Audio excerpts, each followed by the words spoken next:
Can Dr. Cairn ascertain how he was bewitched to nearly take the life of his son? Sax Rohmer, today on the Classic Tales podcast.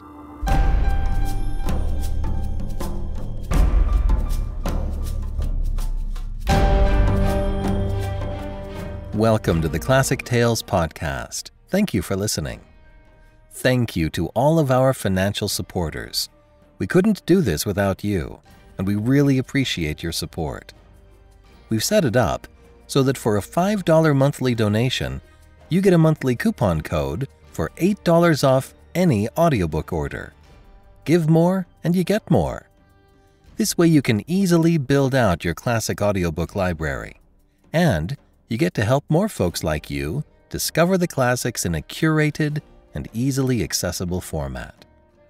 Go to ClassicTalesAudiobooks.com today and become a financial supporter. You'll be so glad you did. Thank you so much. And if you can't support us financially right now, please rate and review us on Apple Podcasts so more folks can find us. And if you're looking for a unique gift for a book lover, or if you want something special for yourself, check out our merchandise store. For a limited time, you can save up to 35% off our merchandise. An Ivanhoe hoodie, a Pride and Prejudice gift bag, an erudite troglodyte mug. How about a sticker of The Great Gatsby? Pick up some fun stuff and be the perfect gift giver this holiday season. This weekend is one of the super fun weekends of the year. We get to see our kids up on stage.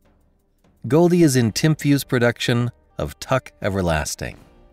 She isn't featured, she's in the ensemble, but to be in the ensemble is still so much fun. Scylla and I go to every show. Years ago, when Tim Few was doing Into the Woods, Scylla designed and built some amazing trees for the high school. She took two 2x4s and made an X with them, putting casters on the bottom so it was basically a cart. In the center, she got a huge lag bolt, like a foot long, and bolted a 4x4 beam in the center for the trunk. I carved it to look organic and more tubular. Then, she ordered several miles of 2-inch wooden dowels and cut them into a billion different pieces in different lengths and angles, attaching them into the trunk and each other, sculpting the shape of the tree with the dowels. Then, she stapled on a small forest of greenery onto the ends of the branches. Then we painted the wood. The result is an amazing piece of scenery that is solid and can be used for all sorts of productions. Tim Few has used them a lot over the years, and we're so happy they do. And they still credit Scylla as having made the trees in the program. Last week's story ended with Dr. Cairn nearly killing his son Robert. He was under the influence of a strange dream, and he thought that he was about to rid the world of Antony Ferrara. Now, father and son will begin to unpack the events of the night and compare notes. And now, The Night of the Necropolis, Part 5 of 8, by Sax Rohmer.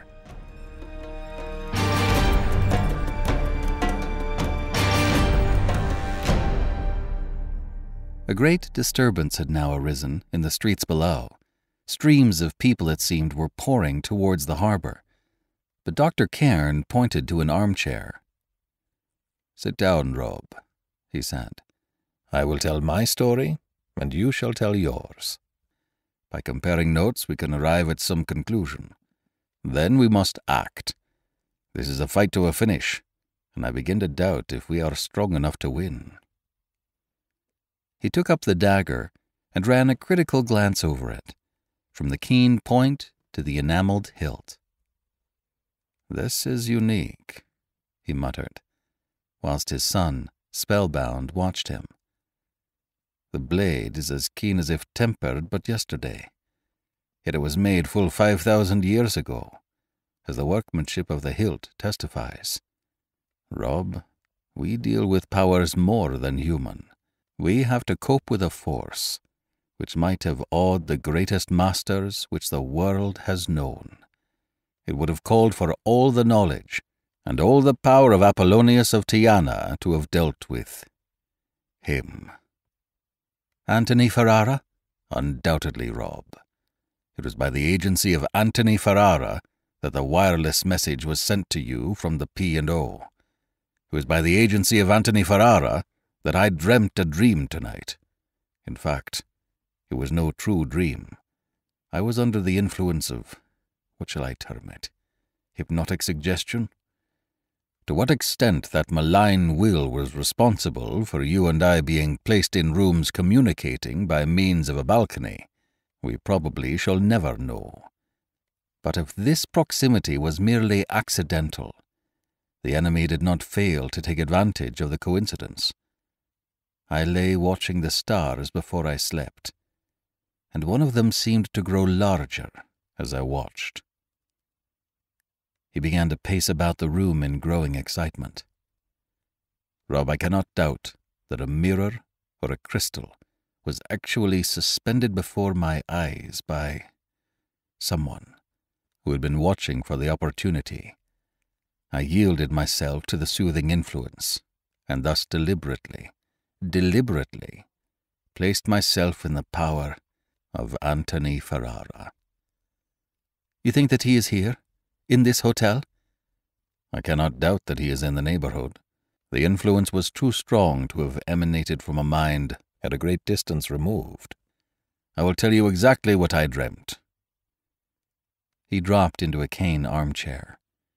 Comparative quiet reigned again in the streets below, but a distant clamor told of some untoward happening at the harbor. Dawn would break ere long, and there was a curious rawness in the atmosphere. Robert Cairn seated himself upon the side of the bed and watched his father, whilst the latter related those happenings with which we are already acquainted. "You think, sir," said Robert, at the conclusion of the strange story, "that no part of your experience was real?"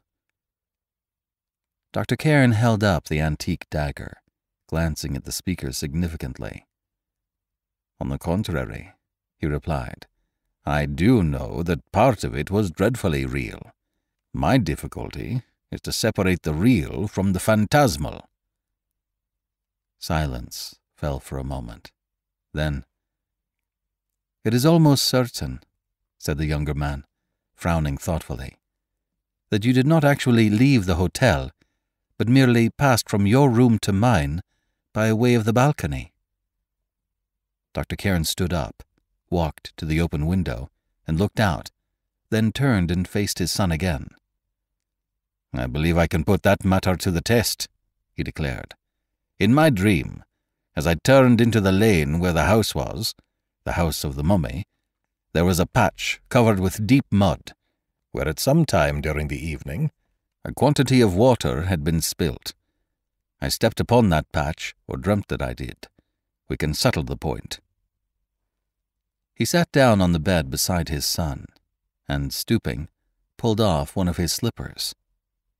The night had been full enough of dreadful surprises, but here was yet another, which came to them as Dr. Cairn, with the inverted slipper in his hand, sat looking into his son's eyes. The sole of the slipper was caked with reddish-brown mud. Chapter 16. Lair of the Spiders. "We must find that house, find the sarcophagus, for I no longer doubt that it exists. Drag it out and destroy it." "Should you know it again, sir?" "Beyond any possibility of doubt, it is the sarcophagus of a queen." "What queen?" "A queen whose tomb the late Sir Michael Ferrara and I sought for many months, but failed to find." "Is this queen well known in Egyptian history?"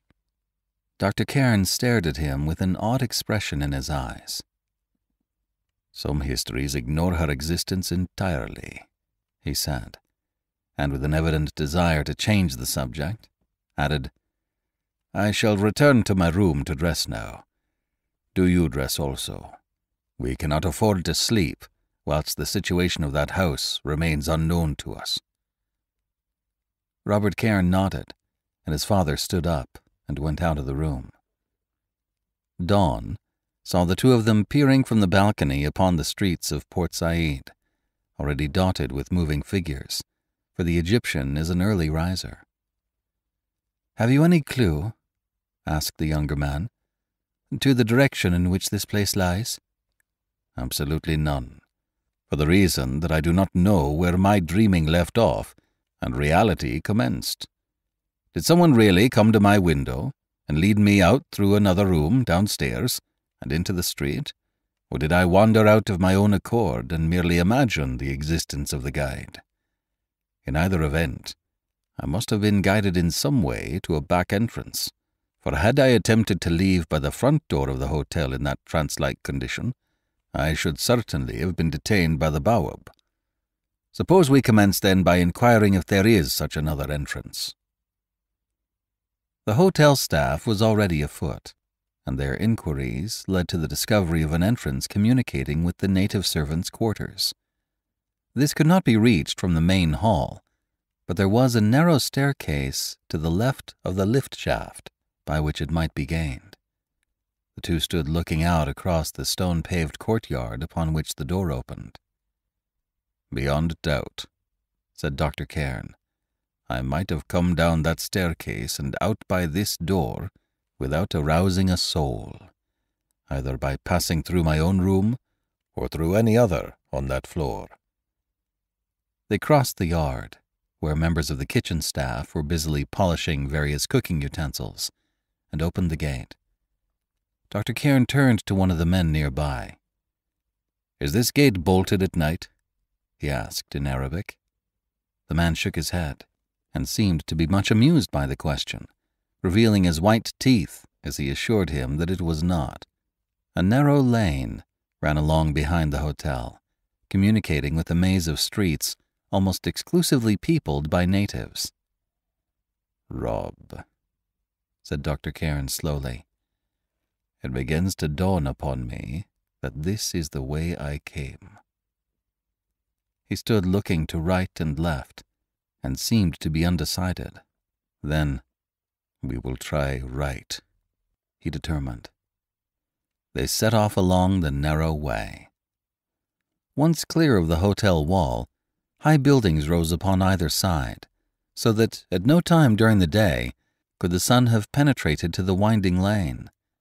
Suddenly Robert Cairn stopped. "Look," he said, and pointed. "The mosque! You spoke of a mosque near to the house." Dr. Cairn nodded. His eyes were gleaming, now that he felt himself to be upon the track of this great evil, which had shattered his peace. They advanced until they stood before the door of the mosque, and there, in the shadow of a low archway, was just such an ancient, iron-studded door as Dr. Cairn remembered. Latticed windows overhung the street above, but no living creature was in sight. He very gently pressed upon the door, but as he had anticipated, it was fastened from within. In the vague light, his face seemed strangely haggard as he turned to his son, raising his eyebrows interrogatively. "It is just possible that I may be mistaken," he said, "so that I scarcely know what to do." He stood looking about him in some perplexity. Adjoining the mosque was a ruinous house, which clearly had had no occupants for many years. As Robert Cairn's gaze lighted upon its gaping window frames and doorless porch, he seized his father by the arm. "We might hide up there," he suggested, "and watch for anyone entering or leaving the place opposite." "I have little doubt that this was the scene of my experience," replied Dr. Cairn. "Therefore I think we will adopt your plan. Perhaps there is some means of egress at the back. It will be useful if we have to remain on the watch for any considerable time." They entered the ruined building, and by means of a rickety staircase, gained the floor above. It moved beneath them unsafely, but from the divan which occupied one end of the apartment, an uninterrupted view of the door below was obtainable. "Stay here," said Dr. Cairn, "and watch, whilst I reconnoitre." He descended the stairs again, to return in a minute or so, and announce that another street could be reached through the back of the house. There and then they settled the plan of campaign. One at a time, they would go to the hotel for their meals, so that the door would never be unwatched throughout the day.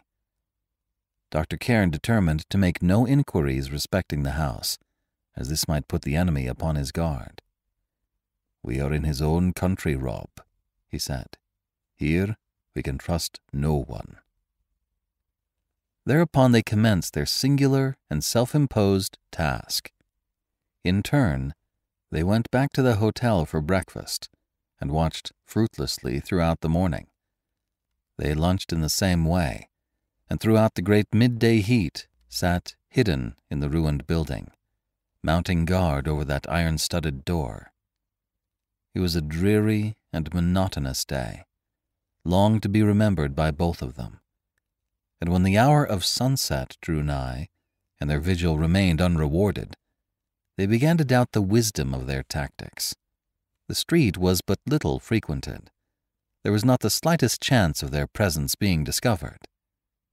It was very quiet, too, so that no one could have approached unheard.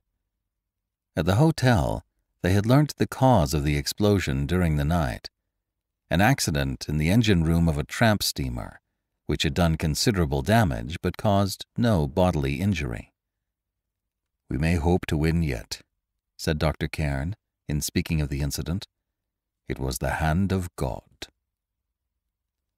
Silence had prevailed between them for a long time, and he was about to propose that his son should go back to dinner, when the rare sound of a footstep below checked the words upon his lips. Both craned their necks to obtain a view of the pedestrian. An old man, stooping beneath the burden of years and resting much of his weight upon a staff, came tottering into sight. The watchers crouched back, breathless with excitement, as the newcomer paused before the iron-studded door, and from beneath his cloak took out a big key. Inserting it into the lock, he swung open the door. It creaked upon ancient hinges as it opened inward, revealing a glimpse of a stone floor. As the old man entered, Dr. Cairn grasped his son by the wrist. "Down," he whispered. "Now is our chance." They ran down the rickety stairs, crossed the narrow street, and Robert Cairn cautiously looked in around the door which had been left ajar. Black against the dim light of another door at the further end of the large and barn-like apartment showed the stooping figure. Tap, tap, tap went the stick, and the old man had disappeared around a corner. "Where can we hide?" whispered Dr. Cairn. "He is evidently making a tour of inspection." The sound of footsteps, mounting to the upper apartments, came to their ears. They looked about them right and left, and presently the younger man detected a large wooden cupboard set in one wall. Opening it, he saw that it contained but one shelf only, near the top. "When he returns," he said, "we can hide in here until he has gone out." Dr. Cairn nodded. He was peering about the room intently. "This is the place I came to, Rob," he said softly. "But there was a stone stair leading down to some room underneath. We must find it." The old man could be heard passing from room to room above. Then his uneven footsteps sounded on the stair again, and glancing at one another, the two stepped into the cupboard and pulled the door gently inward. A few moments later, the old caretaker, since such appeared to be his office, passed out, slamming the door behind him. At that, they emerged from their hiding place and began to examine the apartment carefully. It was growing very dark now. Indeed, with the door shut, it was difficult to detect the outlines of the room. Suddenly, a loud cry broke the perfect stillness, seeming to come from somewhere above. Robert Cairn started violently, grasping his father's arm, but the older man smiled. "You forget that there is a mosque almost opposite," he said. "That is the Mueddin." His son laughed shortly. "My nerves are not yet all that they might be," he explained, and bending low began to examine the pavement. "There must be a trap door in the floor," he continued. "Don't you think so?" His father nodded silently, and upon hands and knees also began to inspect the cracks and crannies between the various stones. In the right-hand corner, furthest from the entrance, their quest was rewarded. A stone, some 3 feet square, moved slightly when pressure was applied to it, and gave up a sound of hollowness beneath the tread. Dust and litter covered the entire floor, but having cleared the top of this particular stone, a ring was discovered, lying flat in a circular groove cut to receive it.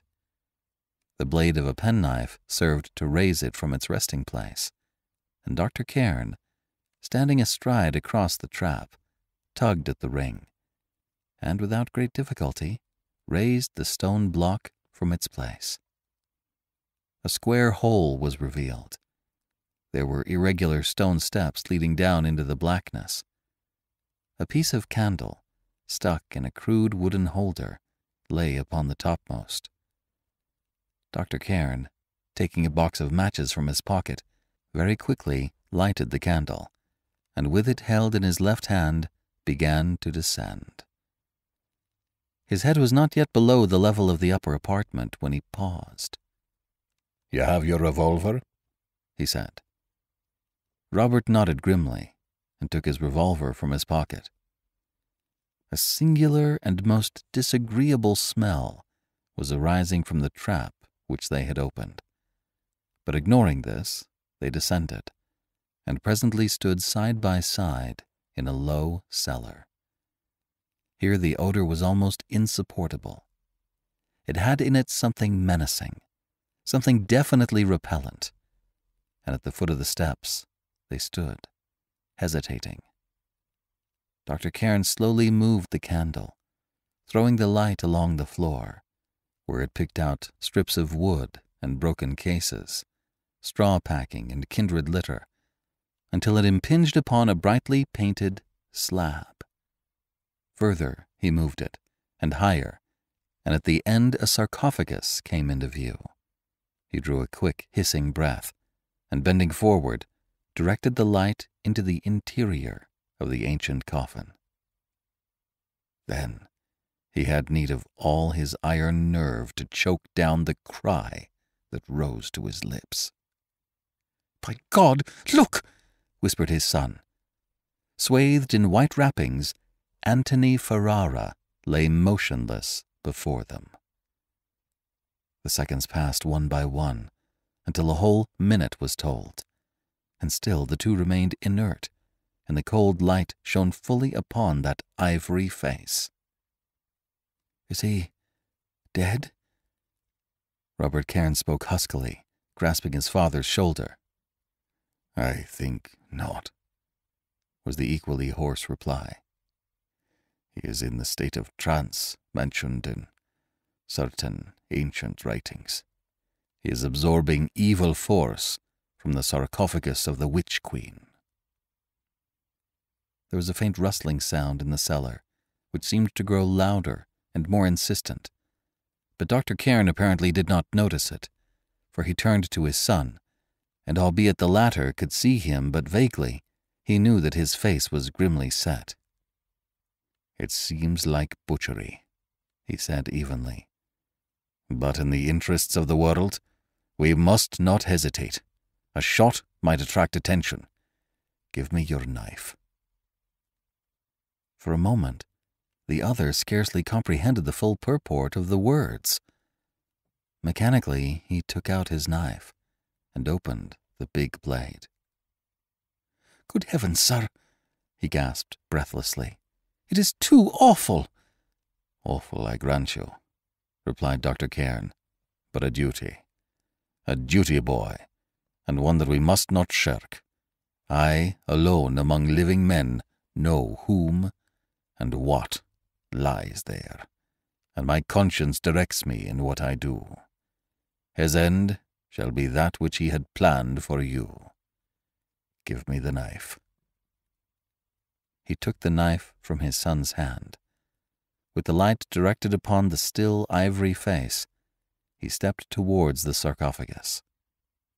As he did so, something dropped from the roof, narrowly missed falling upon his outstretched hand, and with a soft, dull thud, dropped upon the mud-brick floor. Impelled by some intuition, he suddenly directed the light to the roof above. Then, with a shrill cry which he was wholly unable to repress, Robert Cairn seized his father's arm and began to pull him back towards the stair. "Quick, sir!" he screamed shrilly, almost hysterically. My God, be quick!" The appearance of the roof above had puzzled him for an instant as the light touched it. Then in the next had filled his very soul with loathing and horror. For directly above them was moving a black patch, a foot or so in extent, and it was composed of a dense, moving mass of tarantula spiders. A line of the disgusting creatures was mounting the wall and crossing the ceiling, ever swelling the unclean group. Dr. Cairn did not hesitate to leap for the stair, and as he did so, the spiders began to drop. Indeed, they seemed to leap towards the intruders, until the floor all about them and the bottom steps of the stair presented a mass of black, moving insects. A perfect panic of fear seized upon them. At every step, spiders crunched beneath their feet. They seemed to come from nowhere, to be conjured up out of the darkness, until the whole cellar, the stairs, the very fetid air about them, became black and nauseous with spiders. Halfway to the top, Dr. Cairn turned, snatched out a revolver, and began firing down into the cellar in the direction of the sarcophagus. A hairy, clutching thing ran up his arm, and his son, uttering a groan of horror, struck at it and stained the tweed with its poisonous blood. They staggered to the head of the steps, and there Dr. Cairn turned and hurled the candle at a monstrous spider that suddenly sprang into view. The candle, still attached to its wooden socket, went bounding down steps that now were literally carpeted with insects. Tarantulas began to run out from the trap, as if pursuing the intruders, and a faint light showed from below. Then came a crackling sound, and a wisp of smoke floated up. Dr. Cairn threw open the outer door, and the two panic-stricken men leapt out into the street and away from the spider army. White to the lips they stood leaning against the wall. "Was it really Ferrara?" whispered Robert. "I hope so," was the answer. Dr. Cairn pointed to the closed door. A fan of smoke was creeping from beneath it. The fire which ensued destroyed not only the house in which it had broken out, but the two adjoining, and the neighboring mosque was saved only with the utmost difficulty. When, in the dawn of the new day, Dr. Cairn looked down into the smoking pit, which once had been the home of the spiders, he shook his head and turned to his son. "If our eyes did not deceive us, Rob," he said, "a just retribution at last has claimed him." Pressing away through the surrounding crowd of natives, they returned to the hotel. A hall porter stopped them as they entered. "Excuse me, sir," he said, "but which is Mr. Robert Cairn?" Robert Cairn stepped forward. "A young gentleman left this for you, sir, half an hour ago," said the man. "A very pale gentleman, with black eyes. He said you dropped it." Robert Cairn unwrapped the little parcel. It contained a penknife.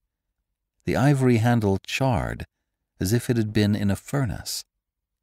It was his own, which he had handed to his father in that awful cellar at the moment when the first spider had dropped, and a card was enclosed, bearing the penciled words, "With Antony Ferrara's compliments."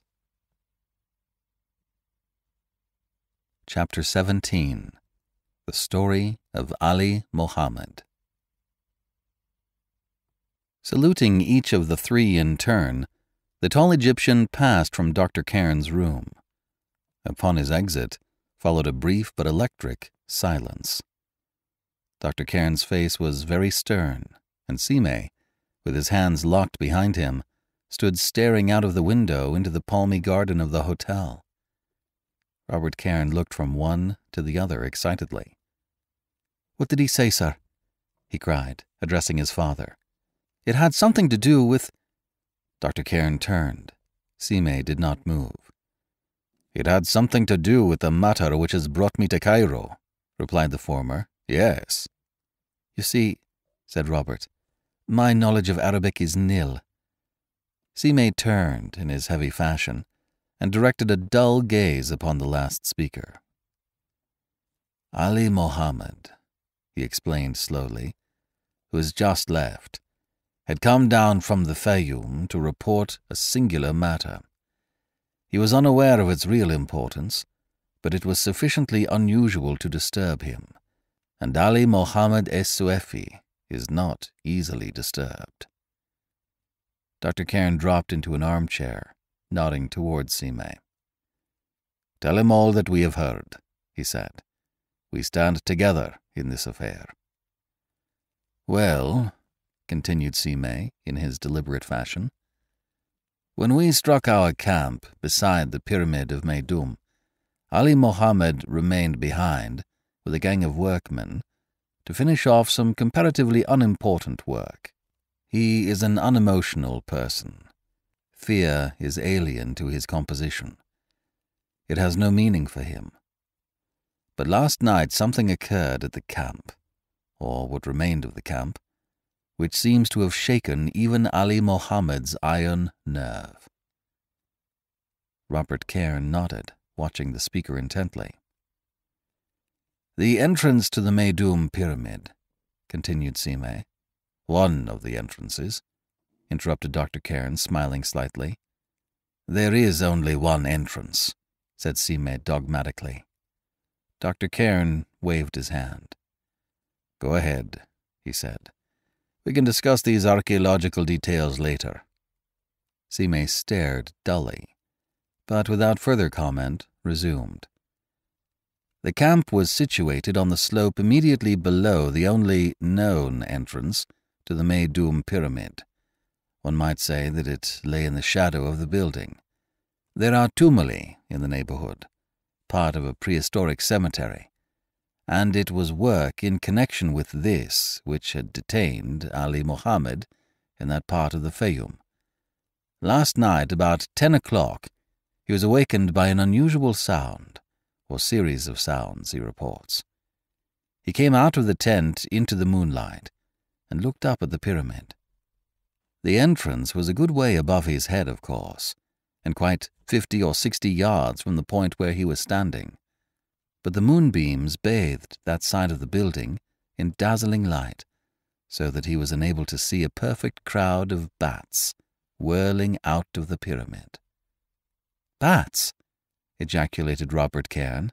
"Yes, there is a small colony of bats in this pyramid, of course, but the bat does not hunt in bands, and the sight of these bats flying out from the place was one which Ali Mohammed had never witnessed before. Their concerted squeaking was very clearly audible. He could not believe that it was this which had awakened him, and which had awakened the 10 or 12 workmen who also slept in the camp, for these were now clustering around him and all looking up at the side of the pyramid. Fayoum nights are strangely still, except for the jackals and the village dogs, and some other sounds to which one grows accustomed. There is nothing, absolutely nothing, audible. In this stillness, then, the flapping of the bat regiment made quite a disturbance overhead. Some of the men were only half awake, but most of them were badly frightened, and now they began to compare notes, with the result that they had determined upon the exact nature of the sound which had aroused them. It seemed almost certain that this had been a dreadful scream, the scream of a woman in the last agony. He paused, looking from Dr. Cairn to his son, with a singular expression upon his habitually immobile face. "Go on," said Robert Cairn. Slowly, Simé resumed. The bats had begun to disperse in various directions, but the panic which had seized upon the camp does not seem to have dispersed so readily. Ali Mohammed confesses that he himself felt almost afraid, a remarkable admission for a man of his class to make. Picture these fellows, then, standing looking at one another, and very frequently up at the opening in the side of the pyramid. Then the smell began to reach their nostrils, the smell which completed the panic, and which led to the abandonment of the camp. "The smell? What kind of smell?" jerked Robert Cairn. Dr. Cairn turned himself in his chair, looking fully at his son. "The smell of Hades, boy," he said grimly, and turned away again.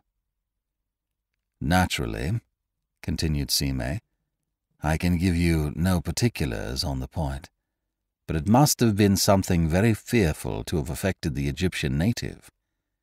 There was no breeze, but it swept down upon them, this poisonous smell, as though borne by a hot wind.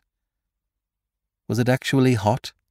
I cannot say, but Ali Mohammed is positive that it came from the opening in the pyramid. It was not apparently in disgust, but in sheer, stark horror, that the whole crowd of them turned tail and ran. They never stopped and never looked back until they came to Rekka on the railway." A short silence followed.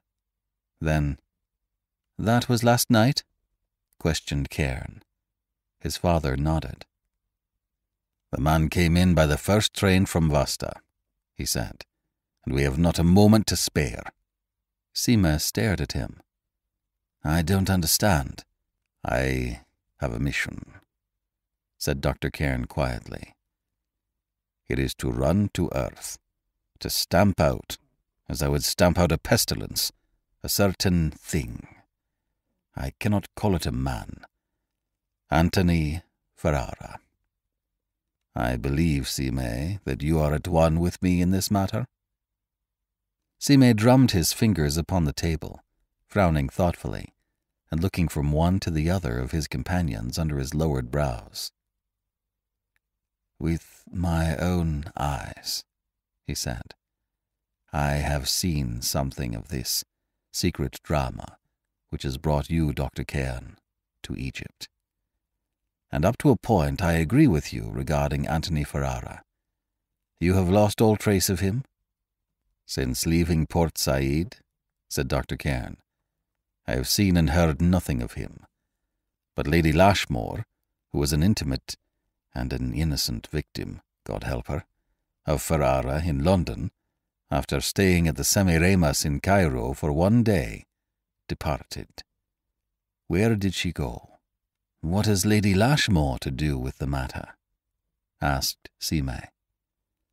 "If what I fear be true," replied Dr. Cairn, "but I anticipate. At the moment, it is enough for me that, unless my information be at fault, Lady Lashmore yesterday left Cairo by the Luxor train at 8:30. Robert Cairn looked in a puzzled way at his father. "What do you suspect, sir?" he said. "I suspect that she went no further than Wasta," replied Dr. Cairn. "Still I do not understand," declared Simé. "You may understand later," was the answer. "We must not waste a moment. You Egyptologists think that Egypt has little or nothing to teach you. The Pyramid of Meidum lost interest directly you learnt that apparently it contained no treasure. How little you know what it really contained, Simé. Marietta did not suspect. Sir Gaston Maspero does not suspect. The late Sir Michael Ferrara and I once camped by the Pyramid of Meidum, as you have camped there, and we made a discovery." "Well?" said Simé with growing interest. It is a point upon which my lips are sealed, but do you believe in black magic?" "I am not altogether sure that I do." "Very well. You are entitled to your opinion. But although you appear to be ignorant of the fact, the Pyramid of Meidum was formerly one of the strongholds, the second greatest in all the land of the Nile, of ancient Egyptian sorcery. I pray heaven I may be wrong, but in the disappearance of Lady Lashmore, and in the story of Ali Mohammed, I see a dreadful possibility. Ring for a timetable. We have not a moment to waste." Chapter 18. The Bats. Rekka was a mile behind. "It will take us fully an hour yet," said Dr. Cairn, "to reach the pyramid, although it appears so near." Indeed, in the violet dusk, the great mastaba pyramid of Meidum seemed already to loom above them, although it was quite 4 miles away. The narrow path along which they trotted their donkeys ran through the fertile lowlands of the Fayum. They had just passed a village, amid an angry chorus from the pariah dogs, and were now following the track along the top of the embankment. Where the green carpet merged ahead into the gray ocean of sand, the desert began, and out in that desert, resembling some weird work of nature rather than anything wrought by the hand of man, stood the gloomy and lonely building ascribed by the Egyptologists to the pharaoh Sneferu. Dr. Cairn and his son rode ahead, and Sime, with Ali Mohammed, brought up the rear of the little company. "I am completely in the dark, sir," said Robert Cairn, "respecting the object of our present journey. What leads you to suppose that we shall find Antony Ferrara here?" "I scarcely hope to find him here," was the enigmatical reply, "but I am almost certain that he is here. I might have expected it, and I blame myself for not having provided against this." "Against what?" "It is impossible, Rob, for you to understand this matter. Indeed, if I were to publish what I know, not what I imagine, but what I know, about the Pyramid of Meidum, I should not only call down upon myself the ridicule of every Egyptologist in Europe, I should be accounted mad by the whole world." His son was silent for a time. Then, "According to the guidebooks," he said, "it is merely an empty tomb." "It is empty, certainly," replied Dr. Cairn grimly. "Or that apartment known as the King's Chamber is now empty.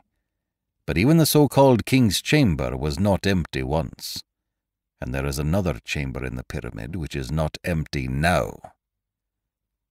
"If you know of the existence of such a chamber, sir, why have you kept it secret?" "Because I cannot prove its existence.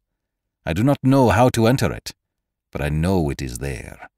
I know what it was formerly used for, and I suspect that last night it was used for that same unholy purpose again, after a lapse of perhaps 4,000 years. Even you would doubt me, I believe, if I were to tell you what I know, if I were to hint at what I suspect. But no doubt in your reading you have met with Julian the Apostate?" "Certainly. I have read of him. He is said to have practiced necromancy." "When he was at Kara, in Mesopotamia, he retired to the Temple of the Moon, with a certain sorcerer and some others, and, his nocturnal operations concluded, he left the temple locked, the door sealed, and placed a guard over the gate. He was killed in the war and never returned to Kara, but when, in the reign of Jovian, the seal was broken and the temple opened, a body was found, hanging by its hair. I will spare you the particulars. It was a case of that most awful form of sorcery, anthropomancy." An expression of horror had crept over Robert Cairn's face.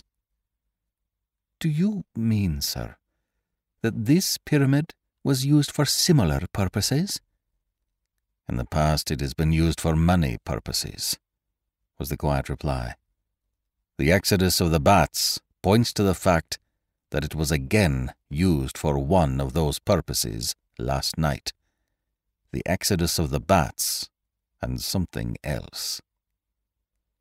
Sime, who had been listening to this strange conversation, cried out from the rear, "We cannot reach it before sunset."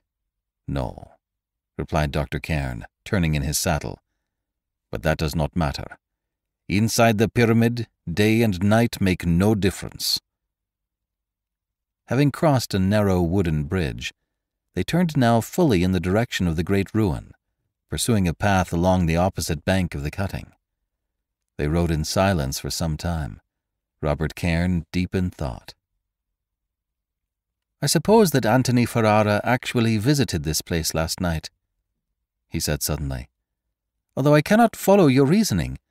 But what leads you to suppose that he is there now?" "This," answered his father slowly. "The purpose for which I believe him to have come here would detain him at least 2 days and 2 nights. I shall say no more about it, because if I am wrong, or if for any reason I am unable to establish my suspicions as facts, you would certainly regard me as a madman if I had confided those suspicions to you." Mounted upon donkeys, the journey from Rekka to the Pyramid of Meidum occupies fully an hour and a half, and the glories of the sunset had merged into the violet dusk of Egypt before the party passed the outskirts of the cultivated land and came upon the desert sands.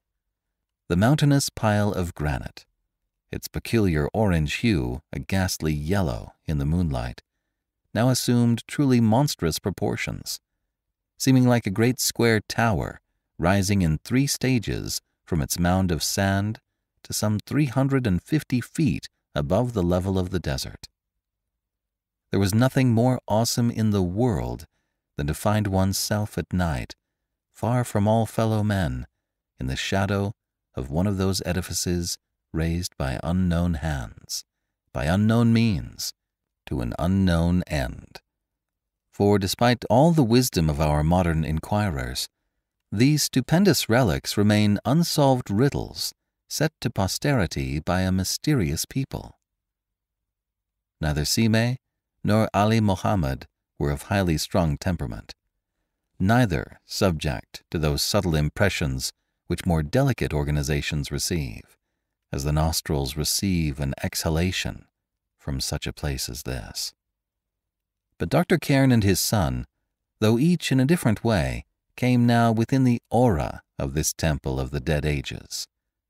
The great silence of the desert, a silence like no other in the world, the loneliness, which must be experienced to be appreciated, of that dry and tideless ocean, the traditions which had grown up like fungi about this venerable building.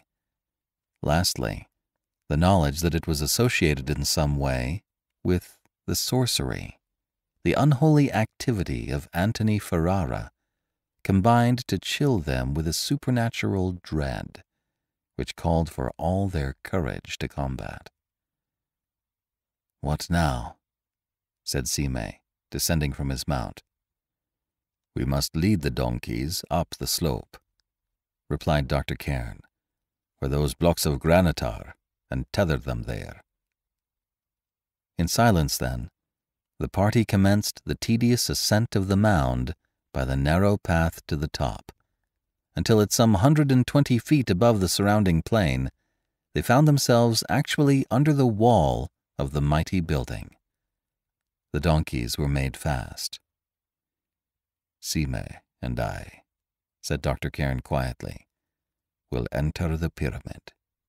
"But," interrupted his son, "apart from the fatigue of the operation," continued the doctor, "the temperature in the lower part of the pyramid is so tremendous, and the air so bad, that in your present state of health it would be absurd for you to attempt it. Apart from which, there is a possibly more important task to be undertaken here, outside." He turned his eyes upon Sime, who was listening intently, then continued. Whilst we are penetrating to the interior by means of the sloping passage on the north side, Ali Mohammed and yourself must mount guard on the south side." "What for?" said Sime rapidly. "For the reason," replied Dr. Cairn, "that there is an entrance on to the first stage." "But the first stage is nearly 70 feet above us. Even assuming that there were an entrance there, which I doubt, escape by that means would be impossible. No one could climb down the face of the pyramid from above. No one has ever succeeded in climbing up. For the purpose of surveying the pyramid, a scaffold had to be erected. Its sides are quite unscalable." "That may be," agreed Dr. Cairn. "But nevertheless, I have my reasons for placing a guard over the south side. If anything appears upon the stage above, Rob, anything, shoot, and shoot straight." He repeated the same instructions to Ali Mohammed, to the evident surprise of the latter. "I don't understand at all," muttered Sime. "But as I presume you have a good reason for what you do, let it be as you propose. Can you give me any idea respecting what we may hope to find inside this place? I only entered once, and I am not anxious to repeat the experiment. The air is unbreathable. The descent to the level passage below is stiff work, and apart from the inconvenience of navigating the latter passage, which, as you probably know, is only 16 inches high, the climb up the vertical shaft into the tomb is not a particularly safe one. I exclude the possibility of snakes," he added ironically. "You have also omitted the possibility of Antony Ferrara," said Dr. Cairn. "Pardon my skepticism, Doctor, but I cannot imagine any man voluntarily remaining in that awful place. Yet I am greatly mistaken if he is not there." "Then he is trapped," said Sime grimly, examining a Browning pistol which he carried. "Unless—" He stopped, and an expression, almost of fear, crept over his stoical features. "That 16-inch passage," he muttered, "with Antony Ferrara at the further end." "Exactly," said Dr. Cairn. "But I consider it my duty to the world to proceed. I warn you that you are about to face the greatest peril, probably, which you will ever be called upon to encounter. I do not ask you to do this. I am quite prepared to go alone." "That remark was wholly unnecessary, Doctor," said Sime rather truculently. "Suppose the other two proceed to their post." "But, sir—" began Robert Cairn. "You know the way," said the doctor, with an air of finality. "There is not a moment to waste, and although I fear that we are too late, it is just possible we may be in time to prevent a dreadful crime." The tall Egyptian and Robert Cairn went stumbling off amongst the heaps of rubbish and broken masonry, until an angle of the great wall concealed them from view. Then the two who remained continued the climb yet higher, following the narrow zigzag path leading up to the entrance of the descending passage. Immediately under the square black hole, they stood and glanced at one another. "We may as well leave our outer garments here," said Sime. "I note that you wear rubber-soled shoes, but I shall remove my boots, as otherwise I should be unable to obtain any foothold." Dr. Cairn nodded, and without more ado proceeded to strip off his coat, an example which was followed by Sime. It was as he stooped and placed his hat upon the little bundle of clothes at his feet that Dr. Cairn detected something which caused him to stoop yet lower and to peer at that dark object on the ground with a strange intentness. "What is it?"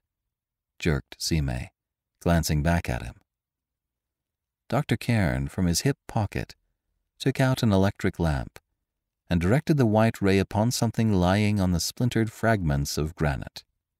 It was a bat, a fairly large one, and a clot of blood marked the place where its head had been, for the bat was decapitated. As though anticipating what he should find there, Dr. Cairn flashed the ray of the lamp all about the ground in the vicinity of the entrance to the pyramid.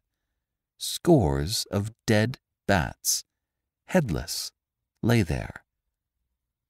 "For God's sake, what does this mean?"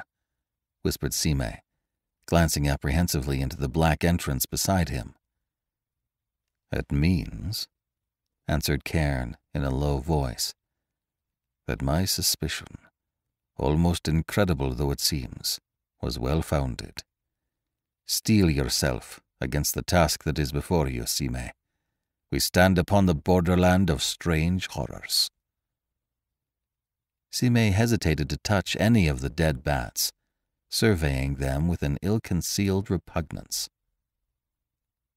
"What kind of creature," he whispered, "has done this?" "One of the kind that the world has not known for many ages. The most evil kind of creature conceivable. A man-devil." "But what does he want with bats' heads?"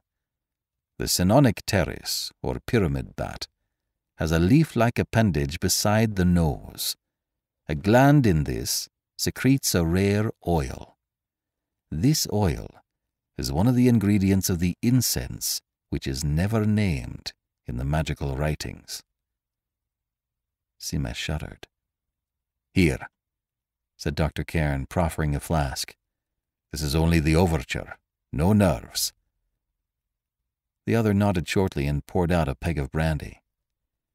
"Now," said Dr. Cairn, "shall I go ahead?" "As you like," replied Sime quietly, and again quite master of himself. "Look out for snakes. I will carry the light, and you can keep yours handy in case you may need it."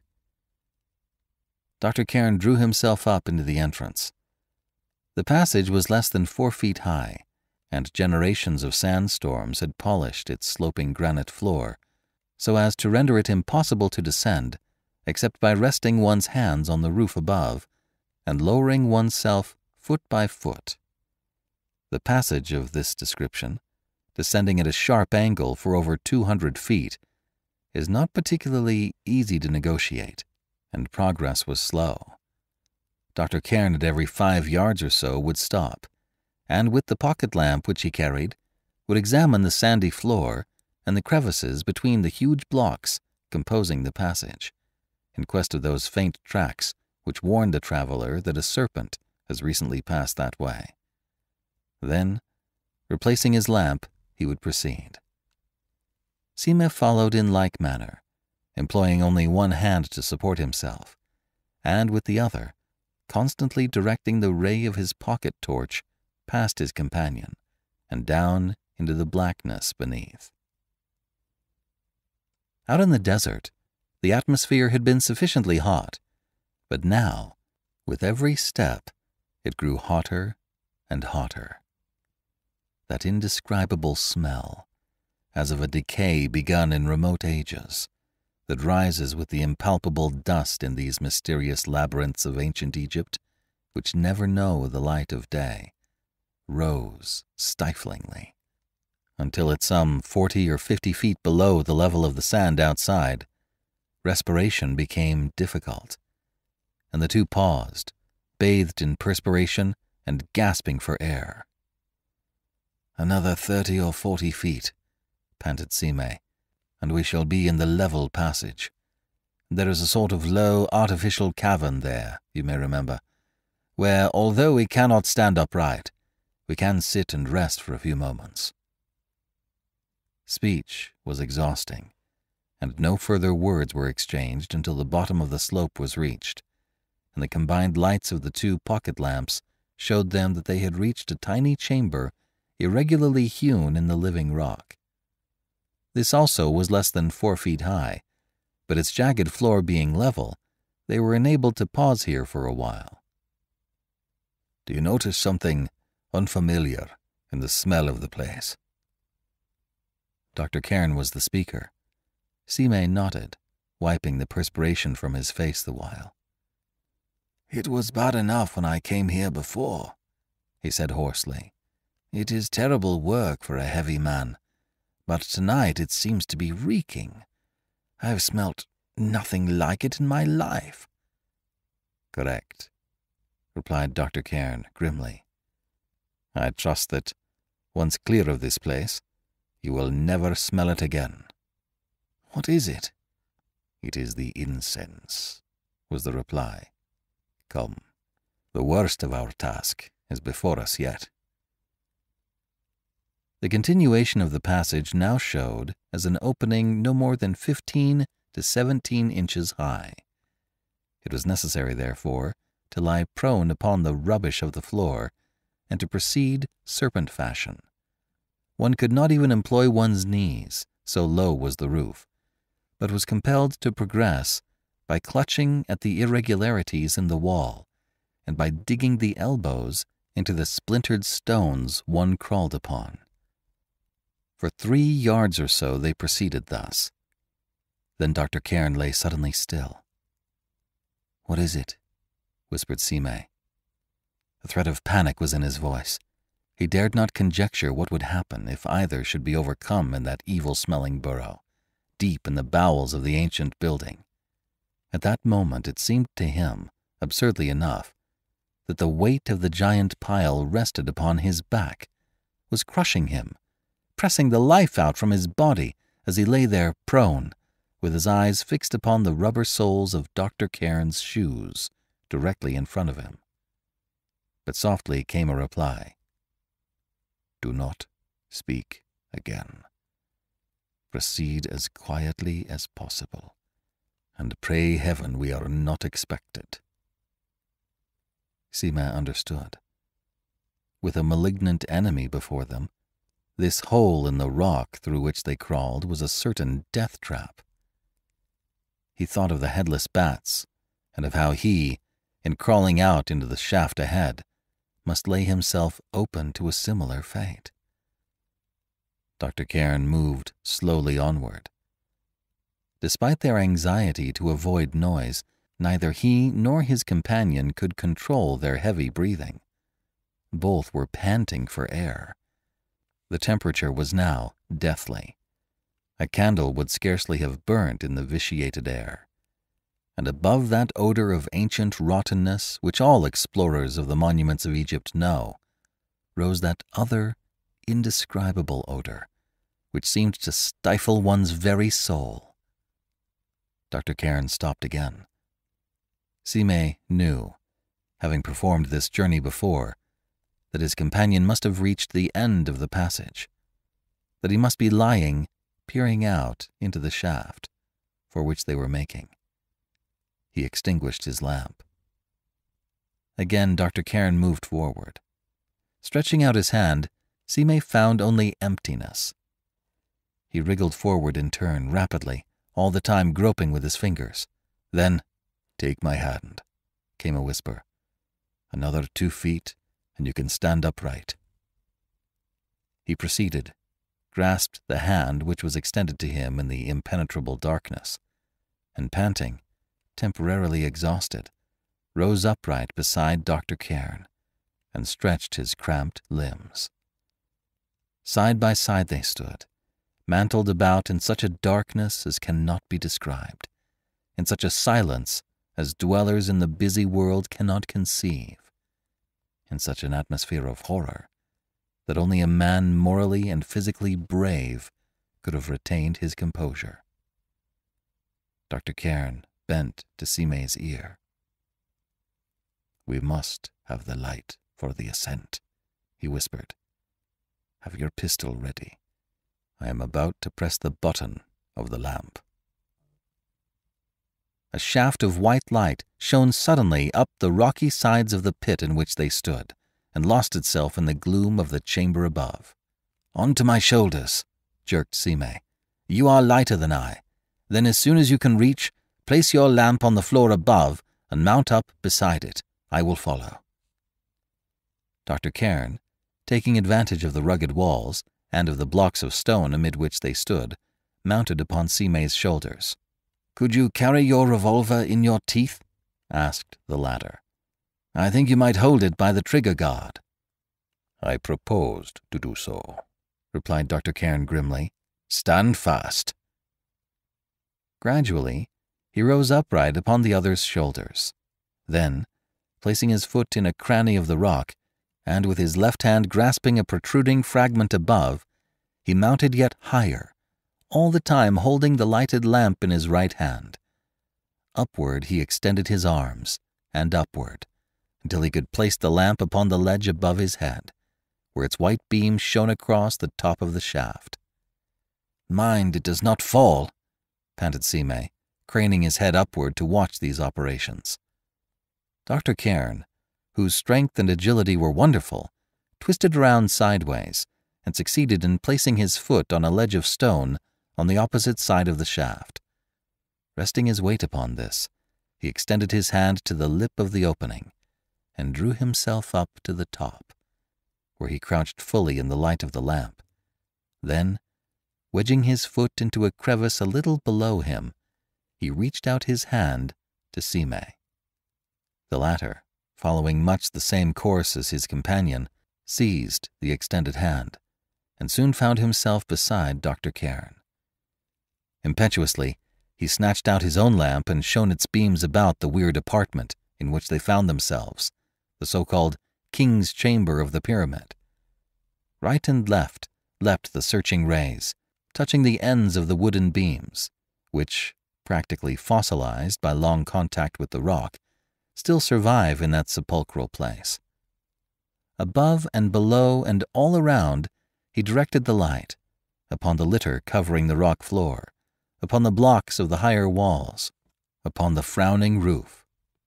They were alone in the King's Chamber. Chapter 19. Anthropomancy. "There is no one here!" Sime looked about the place excitedly. "Fortunately for us," answered Dr. Cairn. He breathed rather heavily yet with his exertions, and moreover, the air of the chamber was disgusting. But otherwise he was perfectly calm, although his face was pale and bathed in perspiration.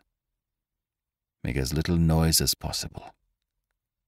Sime, who, now that the place proved to be empty, began to cast off that dread which had possessed him in the passageway, found something ominous in the words. Dr. Cairn, stepping carefully over the rubbish of the floor, advanced to the east corner of the chamber, waving his companion to follow. Side by side they stood there. "Do you notice that the abominable smell of the incense is more overpowering here than anywhere?" Sime nodded. "You are right. What does that mean?" Dr. Cairn directed the ray of light down behind a little mound of rubbish into a corner of the wall. "It means," he said, with a subdued expression of excitement, "that we have got to crawl in there." Sime stifled an exclamation. One of the blocks of the bottom tier was missing, a fact which he had not detected before by reason of the presence of the mound of rubbish before the opening. "Silence again," whispered Dr. Cairn. He lay down flat, and without hesitation crept into the gap. As his feet disappeared, Sime followed. Here it was possible to crawl upon hands and knees. The passage was formed of square stone blocks. It was but 3 yards or so in length. Then it suddenly turned upward at a tremendous angle of about 1 in 4. Square footholds were cut in the lower face. The smell of incense was almost unbearable. Dr. Cairn bent to Sime's ear. "Not a word now," he said. "No light. Pistol ready." He began to mount. Sime, following, counted the steps. When they had mounted 60, he knew that they must have come close to the top of the original mastaba, and close to the first stage of the pyramid. Despite the shaft beneath, there was little danger of falling, for one could lean back against the wall while seeking for the foothold above. Dr. Cairn mounted very slowly, fearful of striking his head upon some obstacle. Then, on the 70th step, he found that he could thrust his foot forward and that no obstruction met his knee.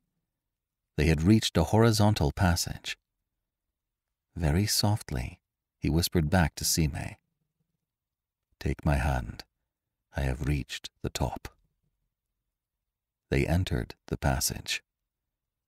The heavy, sickly sweet odor almost overpowered them, but grimly set upon their purpose, they, after one moment of hesitancy, crept on. A fitful light rose and fell ahead of them. It gleamed upon the polished walls of the corridor in which they now found themselves. That inexplicable light, burning in a place which had known no light since the dim ages of the early pharaohs. The events of that incredible night had afforded no such emotion as this. This was the crowning wonder, and, in its dreadful mystery, the crowning terror of Meidum. When first that lambent light played upon the walls of the passage, both stopped, stricken motionless with fear and amazement. Sime, who would have been prepared to swear that the Meidum pyramid contained no apartment other than the king's chamber, now was past mere wonder, past conjecture, but he could still fear. Dr. Cairn, although he had anticipated this, temporarily also fell a victim to the supernatural character of the phenomenon. They advanced. They looked into a square chamber of about the same size as the king's chamber. In fact, although they did not realize it until later, this second apartment no doubt was situated directly above the first.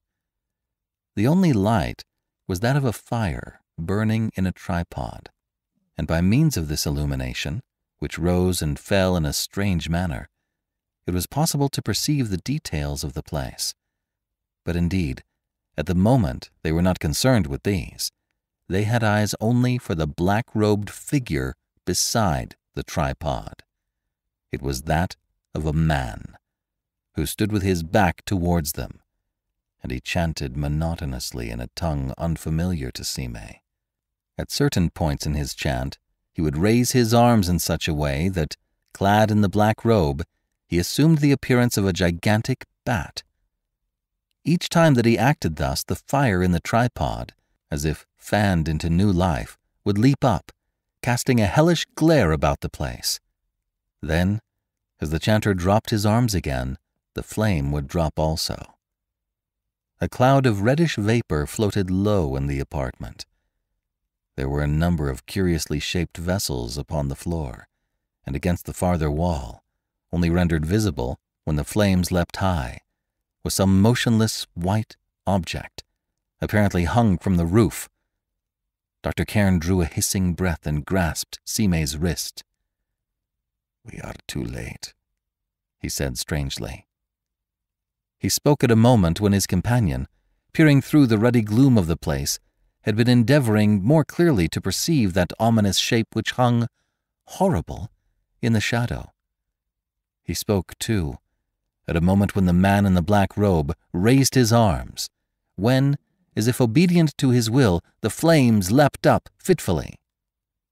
Although Sime could not be sure of what he saw, the recollection came to him of words recently spoken by Dr. Cairn. He remembered the story of Julian the Apostate, Julian the Emperor, the necromancer. He remembered what had been found in the Temple of the Moon after Julian's death. He remembered that Lady Lashmore, and thereupon he experienced such a nausea that but for the fact that Dr. Cairn gripped him, he must have fallen.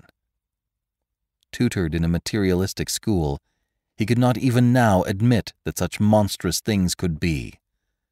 With a necromantic operation taking place before his eyes, with the unholy perfume of the secret incense all but suffocating him, with the dreadful oracle dully gleaming in the shadows of that temple of evil, his reason would not accept the evidences. Any man of the ancient world, of the Middle Ages, would have known that he looked upon a professed wizard, upon a magician, who, according to one of the most ancient formulae known to mankind, was seeking to question the dead respecting the living. But how many modern men are there capable of realizing such a circumstance? How many who would accept the statement that such operations are still performed, not only in the East, but in Europe?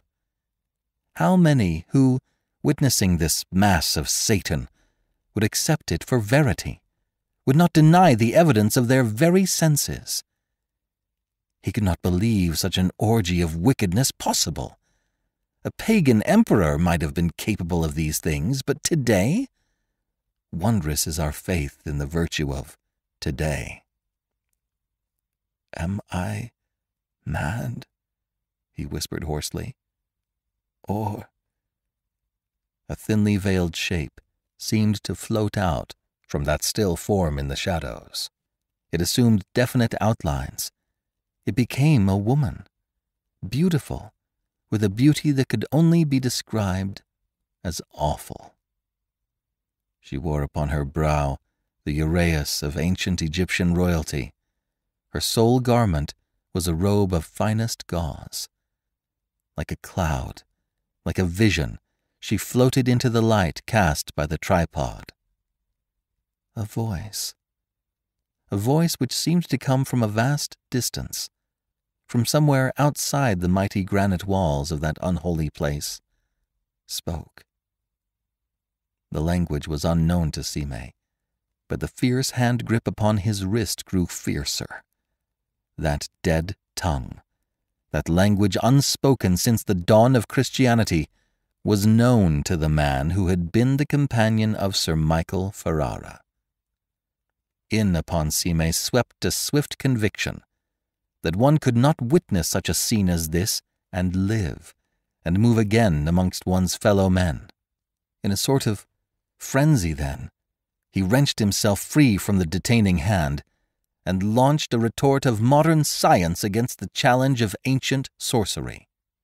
Raising his Browning pistol, he fired, shot after shot, at that bat-like shape which stood between himself and the tripod.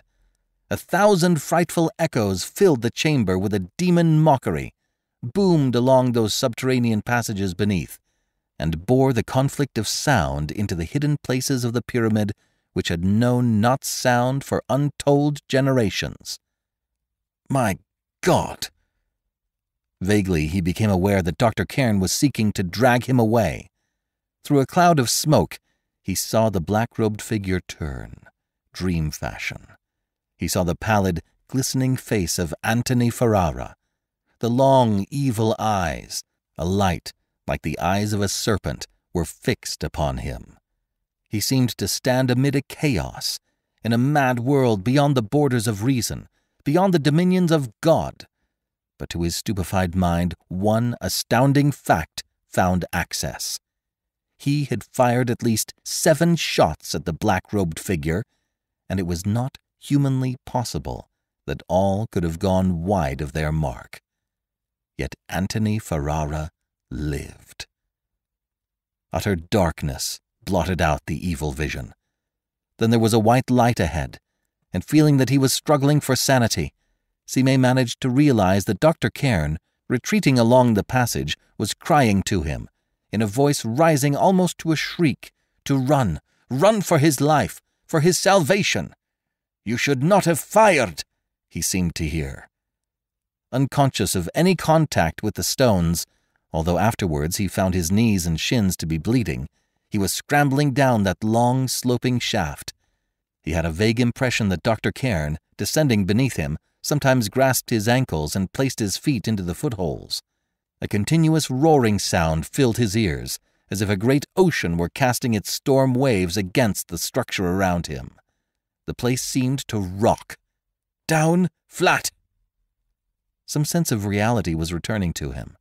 Now he perceived that Dr. Cairn was urging him to crawl back along the short passage by which they had entered from the king's chamber. Heedless of hurt, he threw himself down and pressed on. A blank, like the sleep of exhaustion which follows delirium, came. Then Sime found himself standing in the king's chamber, Dr. Cairn, who held an electric lamp in his hand, beside him and half supporting him. The realities suddenly reasserting themselves. "I have dropped my pistol," muttered Sime. He threw off the supporting arm and turned to that corner behind the heap of debris, where was the opening through which they had entered the satanic temple. No opening was visible. "He has closed it," cried Dr. Cairn. "There are 6 stone doors between here and the place above. If he had succeeded in shutting one of them before we—" "My God!" whispered Sime. "Let us get out! I am nearly at the end of my tether!" Fear lends wings, and it was with something like the lightness of a bird that Sime descended the shaft. At the bottom, "Onto my shoulders," he cried, looking up. Dr. Cairn lowered himself to the foot of the shaft. "You go first," he said. He was gasping, as if nearly suffocated, but retained a wonderful self-control. Once over into the borderland, and bravery assumes a new guise. The courage which can face physical danger undaunted melts in the fires of the unknown. Sime, his breath whistling sibilantly between his clenched teeth, hauled himself through the low passage with incredible speed. The two worked their way arduously up the long slope. They saw the blue sky above them.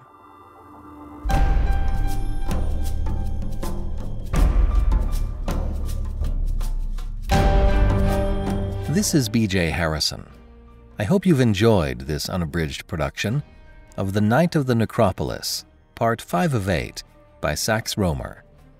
If you have enjoyed this book, please visit our website at classictalesaudiobooks.com and become a financial supporter.